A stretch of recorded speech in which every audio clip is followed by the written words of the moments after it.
آج کل یہ ایک بڑا مسئلہ چل رہا ہے کہ وہ سمندری مخلوق جو ہمیشہ سمندر کی گہرائی میں رہتی ہے، کبھی سطح سمندر پر ہمیں نظر نہیں آئی، ہاں مر کے وہ اوپر آ جائے تو الگ بات ہے، ورنہ زندہ حالت میں وہ کبھی نظر نہیں آئی۔ لیکن آج کل غوطہ خوروں کا کہنا ہے کہ ایسی ایسی مچھلیاں جو کبھی سطح سمندر پہ نہیں آئیں زندہ حالت میں، ان کو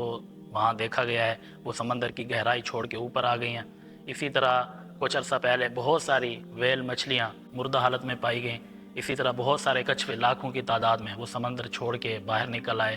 اور اسی طرح چوکور لہریں بنتی ہوئیں، مربع شکل کی لہریں بنتی ہوئیں بھی سمندر کی نظر آئیں۔ تو یہ ساری چیزیں اس بات کو ظاہر کرنے والی ہیں، اور قدیم روایات میں بھی یہ بات ملتی ہے کہ کوئی بہت بڑی چیز نمودار ہونے والی ہے، جس سے یہ ساری چیزیں گھبرا کے، پریشان ہو کے، ڈر کے اوپر آ رہی ہیں اور پریشان ہو رہی ہیں، اور یہ سارا نظام گڑبڑ ہو رہا ہے۔ تو ہم نے اگر اسلامی نقطہ نظر کو دیکھنا ہے کہ اگر اس طرح کی کوئی بات ہے، اللہ کا عذاب آنے والا ہے، تو ایک چیز ہے جو اللہ کے عذاب کو ٹال سکتی ہے، اور وہ ہے استغفار۔ وما کان اللہ معذبہم وہم یستغفرون۔ اور دوسرا، سمندر کی گہرائی میں ہمیں احادیث سے بھی اشارہ ملتا ہے کہ سمندر کی گہرائی کے نیچے وہ جہنم ہے، اور یہ بات سائنسی نقطہ نظر سے بھی ثابت ہو گئی ہے، اور تحقیقات بھی سامنے آتی رہی ہیں کہ جو ماہرین ہیں انہوں نے بہت نیچے جا کے کھدائی کی ہے سمندر کے اندر، تو وہاں جا کے انہیں کچھ ایسے آثار ملے ہیں کہ نیچے کوئی اتنی سخت چیز ہے کہ اس کو کوئی دھات کاٹ نہیں سکتی، اور اس کے نیچے بہت گرم ہے، کوئی چیز ہے، کوئی آگ ہے، کوئی اس طرح ہے۔ تو یہ چیزیں ساری اس چیز کو واضح کر رہی ہیں